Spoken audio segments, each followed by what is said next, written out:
बिस्मिल्लाहिर्रहमानिर्रहीम, अस्सलाम वालेकुम। बिलावल भुट्टो लगातार बोल रहे हैं, उनके फर बोलने की वजह क्या है? बहुत जल्दी वो कामयाब होने वाले हैं। ये मैं क्यों कह रही हूँ, इस सब की तफसीलात इस वीडियो में आपको ये भी बताएंगे कि आखिर नवाज शरीफ साहब खामोश क्यों हैं, इस खामोशी के पीछे की वजह क्या है वो भी मैं आपको बताऊंगी। और इमरान खान साहब का कोई भी दावा आखिर काम क्यों नहीं कर रहा है, इस बारे में भी हम बात करेंगे। लेकिन इस सबसे पहले जो सबसे ज़्यादा ज़रूरी है वो है जी कुछ अहम मुलाकातें, कुछ ऐसी मुलाकातें जिन्होंने बहुत से लोगों की नींदें उड़ा दी हैं। हुआ क्या कि वो जो ओए डोनाल्ड लू जिन लोगों ने करना था ना, जो कि अलीमा खान साहिबा हैं, जो कि इमरान खान साहब की बहन हैं, वो अलीमा खान साहिबा जिन्होंने अपनी सिलाई मशीन से इतने पैसे कमाए कि उनकी नस्लें बैठ करके खा सकती हैं।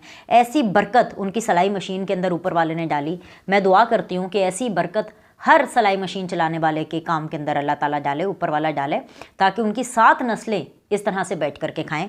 वही अलीमा खान एक दो रोज़ पहले मैंने वीडियो भी की थी और वो ये कह रही थी कि ओए डोनाल्ड लू हैं, अमरीकी सफ़ीर के ख़िलाफ़ हम जो है पूरी कैंपेन करेंगे, क्योंकि इमरान खान ने तो उसके बारे में बात की थी, अगर नहीं हुआ तो हम अमेरिका जाके मुकदमा दर्ज कराएंगे।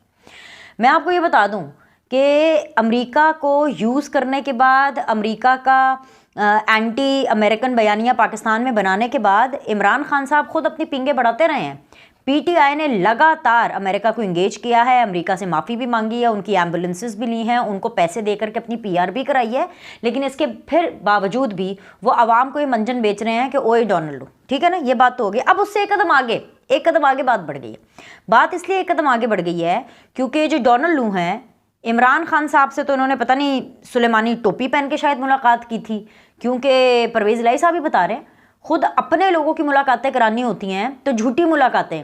मिस्टर इंडिया की घड़ी पहन के शायद डोनाल्ड लू आए थे जेल के अंदर, वो भी इमरान खान से मुलाकात करने। ये यूरोपीय यूनियन के सफ़ीर, पता नहीं IMF के लोग आ गए थे, पता नहीं कौन कौन आ गया था। लेकिन असल में हकीकतन कुछ मुलाकातें हुई हैं। मुलाकात नंबर 1, नवाज शरीफ की रायवंड में अमरीकी सफ़ीर के साथ मुलाकात हुई और उस मुलाकात के अंदर नवाज शरीफ ने फ़लस्तीन के हवाले से बात की। और सबसे बड़ी बात यह है कि जाहिर सी बात है, अगर अमेरिकन एम्बेसडर, अमरीकी सफ़ीर खुद चल कर अगर जाती उमरा नवाज शरीफ के घर जा रहे हैं, उसका इम्पैक्ट एक डिफरेंट होता है, राइट। तो ये मनाजर देख करके बहुत से लोगों की नींदें उड़ गई। इसके अलावा जो मज़ेदार बात यह है कि सिर्फ़ और सिर्फ ये मुलाकात नवाज शरीफ के साथ नहीं हुई है, ये मुलाकात जो है यूसुफ रज़ा गिलानी साहब के साथ भी हुई है पाकिस्तान पीपल्स पार्टी से, और ये मुलाकात इतलात के मुताबिक जहांगीर खान तरीन साहब से भी हुई है, जिनका ताल्लुक इस्तेकाम पाकिस्तान पार्टी के साथ है। अब इन तीनों के साथ जो मुलाकातें हुई हैं ना, वो मुलाकातें पीटीआई वालों से हजम नहीं हो रही है। मतलब साबिर शाकिर साहब ने तो ट्वीट तक कर दिया कि देखें जी कुछ सियासी अदाकारों से मुलाकात हो रही है, राइट, कुछ सियासी अदाकारों के साथ मुलाकात हो रही है और पता नहीं इनको सियासतदान क्यों नहीं कहा जा रहा। मतलब एक अजीब सी भोंडी सी उन्होंने ट्वीट कर दिया है। मसला ये है कि दिल में आग लगी हुई, वो होते हैं ना अंगूर खट्टे हैं। तो पीटीआई वालों के लिए, इमरान खान के लिए, अलीमा बीबी के लिए, इन तमाम लोगों के लिए अंगूर खट्टे हैं, क्योंकि जो वफ्द हैं लोगों के, जो अमेरिकन एम्बेसडर है, जो बैरून मुमालिक से लोग हुज़ एंड हुज़ हैं, जिनका मिलना मिलाना बहुत ज़्यादा ज़रूरी है, वो इसलिए क्योंकि इंतखाबात की डेट अनाउंस हो चुकी है, लोगों से मुलाकातें होनी हैं। ये अच्छी बात है, ये कोई बुरी बात नहीं है। लेकिन ऐसे में क्योंकि पीटीआई किसी जमा तफरीक में नहीं है, किसी खातिर में नहीं है, तो इसलिए वो ज़रा लेफ़्ट आउट फील करें, इसलिए वो जेलस फील करें। तो लिहाजा ये जो मुलाकातें हैं, उन्होंने इनकी नींदें हराम कर दी हैं, इनका सुकून हराम कर दिया। ऑलरेडी इमरान खान साहब इतनी टेंशन में हैं क्योंकि वो फिर शिकायत कर रहे थे। फिर वो कह रहे थे कि जी जेल इंतज़ामिया ने मुझसे मेरे बेटे से बात नहीं कराई है, क्योंकि मेरे बेटे की सालगिरह, हाय माँ सदके जाए, मुझे तो नहीं पता कि ये वाले कौन से वाले इमरान खान हैं, मुझे तो वो वाले इमरान खान याद हैं जो कि बोला करते थे जब वज़ीर आज़म थे कि भाई सहूलतें क्यों चाहिए लोगों को जेल में इन्होंने कौन सी मुलाकातें करने हैं, जेल में एसी क्यों चाहिए, जेल में इनको खाने क्यों चाहिए, ये क्यों चाहिए, जेल है, ये कोई होटल नहीं है। लेकिन इनको जब जेल नसीब हुई है इमरान खान साहब को, तो इमरान खान साहब ने अपने हर कही हुई बात को निगेट किया है।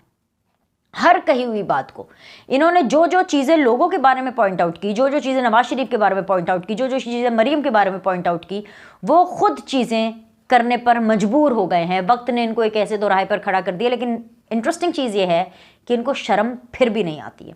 ये कह रहे हैं कि जी मेरी बेटे से बात नहीं कराई है, जेल वालों ने कहा है, इन्होंने पहले भी शिकायत की थी, अदालत ने कहा कि भैया बात कराएं। जेल इंतज़ामिया के मौक़िफ़ है कि भाई बातचीत जो है वो जेल मैनुअल के हिसाब से होगी। जेल मैनुअल में इंटरनेशनल कॉलिंग नहीं है। व्हाट्सएप पे भी लास्ट टाइम एक दफ़ा इनकी बात कराई गई थी और जिसके अंदर खूब इनके रोने शोने निकले, जो रिपोर्ट हुआ हमने आपको इस प्लेटफॉर्म के ऊपर रिपोर्ट भी करके बताया था। लेकिन इसके बावजूद अब हर दफ़ा इनको इजाज़त लेनी पड़ेगी, बिकॉज जेएन मैनुअल के अंदर तो इंटरनेशनल कॉलिंग और व्हाट्सएप और ये सारा कुछ फैसिलिटी अवेलेबल नहीं है। अब ये रो रहे हैं कि जी हाय मेरे बेटे की बर्थडे है, मैंने तो उसको हैप्पी बर्थडे टू यू कहना था। अगलों ने मरती हुई बीवी से बात नहीं कराई थी। नवाज शरीफ साहब लिटरली खुद अपने मुंह से बताते हैं और बहुत दफ़ा बता चुके हैं, और जितनी दफ़ा वो बताते हैं ये इस वाक़े का जो दर्द है हर दिल रखने वाला शख्स उसको महसूस कर सकता है कि जब नवाज शरीफ साहब भी कहते थे और बताते हैं बार बार कि जब वो जेल में थे तो एक दिन उन्होंने बहुत ज़्यादा रिक्वेस्ट की कि जी मेरी बेगम बीमार है, मेरी बात करा दे, मेरे बेटे से मेरी बात करा दे उनसे, तो बात नहीं कराई गई थी। अगले की बीवी बीमार मरने के दहाने पर थी, बिल्कुल बिस्तरे मरक पर थी जब वो छोड़ करके आए और आकर उन्होंने जेल काटी, लेकिन उनकी उनसे बीवी से बातें यहाँ पे जी बच्चे की सालगिरह है जी उसको हमने विश करना है, तो बच्चों से कहें कि वो पाकिस्तान मिलने आ जाए ना। कासिम हो सुलेमान हो, चलें जी टेरियन का स्टेटस अभी मालूम नहीं है, लेकिन कासिम और सुलेमान के ऊपर क्या पाकिस्तान में कोई पाबंदी है? क्या उनकी फुफियाँ उनका ख्याल नहीं रख सकती जब वो पाकिस्तान आएंगे? ये जो अलीमा बाजी हैं जिन्होंने सिलाई मशीन से इतने पैसे बनाए हैं, क्या वो इमरान खान के बच्चों को थोड़ी देर के लिए एंटरटेन नहीं कर सकती? माशाल्लाह इतना बड़ा घर है जमान पाक का, इतना बड़ा घर है बनी गाला का, इनकी औलादें, और वैसे भी बनी गाला का घर तो वैसे भी जमाइमा ने तोहफे में दिया हुआ है ना इमरान खान साहब को। एग्जैक्टली तो क्या वो कुछ दिन आकर के यहाँ रह नहीं सकते? एक दो मुलाकातें कर ले अपने वालिद साहब से, जिन वालिद साहब को बार बार ख्याल आ रहा है कि हाय अल्लाह मैंने अपने बेटे को बर्थडे विश करनी है। नॉर्मल अगर कोई और शख्स ये बात कहता तो हम चले कहते हैं कि नहीं जी आपको बिल्कुल करना चाहिए, लेकिन इमरान खान साहब ने जो अपने मॉरल ग्राउंड्स हैं वो खुद ही इतने हाई रख लिए, क्योंकि खुद वो लोगों के बारे में जेल में ली गई सहूलियात के ऊपर ऐसे ऐसे ताने कसते थे। हालांकि मरीम नवाज की इतनी बुरी जेल थी, मरीम नवाज ने लिख कर दिया था कि नहीं चाहिए मुझे कोई सहूलत, ये लो भाई मुझसे लिख के ले लो, मुझे किसी किस्म की कोई सहूलत नहीं चाहिए, मैं एक ऑर्डिनरी जेल में रहूंगी। नवाज शरीफ जब जेल में थे उनकी जेल मैंने खुद जाकर देखी, क्योंकि मैंने जेल में उनसे मुलाकात की। एक बेंच होता था, एक बेंच उनको दिया गया था जिस दिन उनका मुलाकात का दिन होता था, और उस एक बेंच के अंदर कमरे के अंदर, और ये भी कोई वन वन मुलाकातें नहीं होती थी, ढेर सारे लोग होते थे और उन सबके बीच के अंदर जो है पार्टी कारकुन भी थे, हम जैसे जर्नलिस्ट भी वहाँ पर मौजूद थे।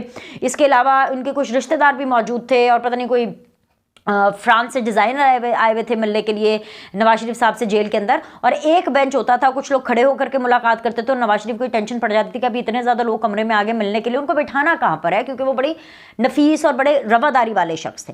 लेकिन जी इमरान खान साहब जी बेटों से मेरी बात नहीं कराई, बेटों से मेरी बात नहीं कराई, तो भाई ये सोचना था ना आपको।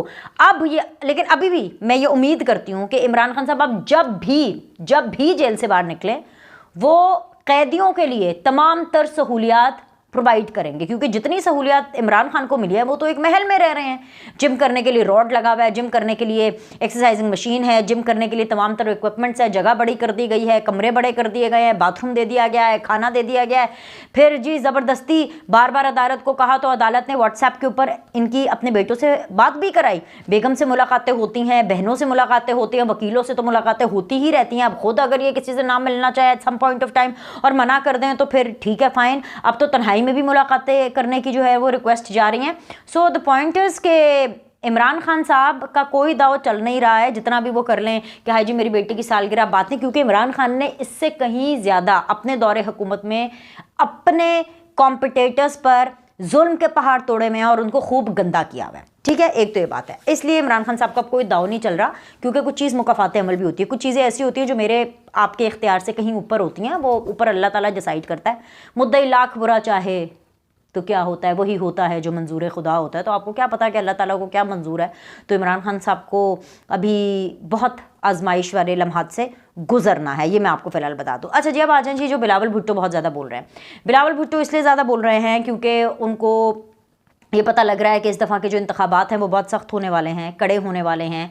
और इसलिए कड़े होने वाले हैं क्योंकि शायद उनको सिंध में भी वो शेयर ना मिले जो उनको नॉर्मली रेगुलरली मिलता है। और असल स्टोरी ये है, असल चीज़ मैं आपको बता रही हूँ, बिलावल बहुत जल्दी कामयाब होने वाले हैं। और बिलावल का जो फार्मूला वो तैयार है, वो फार्मूला किसी और ने तैयार नहीं किया, बिलावल ने खुद तैयार किया है। और वो फार्मूला ये है कि बिलावल ने डिसाइड किया है कि वो एंटी इस्टेब्लिशमेंट सियासत करेंगे, और आने वाले दिनों के अंदर, आने वाले कुछ महीनों के अंदर वो एंटी इस्टेब्लिशमेंट लीडर बन के उभरेंगे। और बिलावल ने अपनी जो फील्डिंग है वो कर ली है, और ये उन्होंने खुद की है, क्योंकि उनको ये पता चल गया है कि भाईजान जो असल ताकत है ना वो अवाम के पास है, असल ताकत है पॉपुलैरिटी। और पाकिस्तान की सियासत में पॉपुलर होने के लिए आपको एंटी इस्टेब्लिशमेंट बयानिया लेना पड़ता है। वो एंटी इस्टेब्लिशमेंट बयानिया जो कि इमरान खान ने धक्के से ज़बरदस्ती लिया था, लेकिन वो तो बहुत ही मतलब उल्टा पड़ गया, क्योंकि इमरान खान तो बिल्कुल ही पर्सनल हो गए और 9 मई उन्होंने कर दिया। और ना सिर्फ उन्होंने किया बल्कि उन्होंने लोगों से करवाया, तो वो एक स्पेस खाली है। नवाज शरीफ साहब इसलिए खामोश हैं क्योंकि वो एंटी इस्टेब्लिशमेंट बयानिया नहीं ले सकते। नवाज शरीफ साहब इसलिए खामोश हैं क्योंकि वो ग्रेसफुली सियासत से रिटायरमेंट चाहते हैं। और नवाज शरीफ साहब इसलिए खामोश हैं क्योंकि अगर वो बोलना शुरू करेंगे तो उनको वोट को इज्जत दो, उनको इस्टेब्लिशमेंट के बारे में, उनको जुडिशरी के बारे में, उनको वो तमाम बातें करनी पड़ेंगी जिससे शायद वो डायरेक्ट वजारत उज़्मा पर नहीं जा सकते हैं। तो लिहाजा वो खामोश रह करके ही, बस हम ये मीटिंग्स कर रहे हैं, सब कुछ कर रहे हैं, लेकिन वो खामोश रह करके ही अपना एक, मैं ये कह सकती हूँ, खैर प्रो इस्टेब्लिशमेंट तो खैर नहीं कह सकती, आप ये कह लें कि जी वो मुफाहमत के जो बयानियाँ हैं उसको लेकर के उन्होंने आगे चलना है, जिसकी वजह से वो खामोश हैं। और बिलावल ने ये डिसाइड कर लिया है कि उनको ये 2024 वाले इलेक्शन नहीं, जो इसके बाद जो इलेक्शंस होने हैं उसके अंदर उनको पूरी स्पेस लेनी है। और वो स्पेस बिलावल को लाजमी हर सूरत मिलेगी। उसकी रीज़न ये है क्योंकि तब तक बिलावल अगर इसी तरह अपना एंटी इस्टेब्लिशमेंट बयानियाँ लेकर के चलते रहे, इसी तरह अगर वो बोलते रहे, तो 2024 के इलेक्शंस में शायद उसको इसका फ़ायदा ना हो, बल्कि उसके बाद जो इलेक्शंस होंगे उसमें ना सिर्फ पाकिस्तान पीपल्स पार्टी अपनी जगह बनाएगी, अपनी स्पेस बनाएगी, बिलावल की पॉपुलैरिटी में इंक्रीज़ होगा, बल्कि पाकिस्तान पीपल्स पार्टी को भी इसका बहुत फ़ायदा पहुंचेगा। तो भाई हमने बोलने का, ना बोलने का और कुछ भी ना होने का, तीनों के तीनों आपको जो सूरत हाल है वो बता दी है। उम्मीद करते हैं आपको वीडियो पसंद आई होगी। लाइक करें, सब्सक्राइब करें, आगे भी स्प्रेड करें और आपसे अगली वीडियो में मिलते हैं।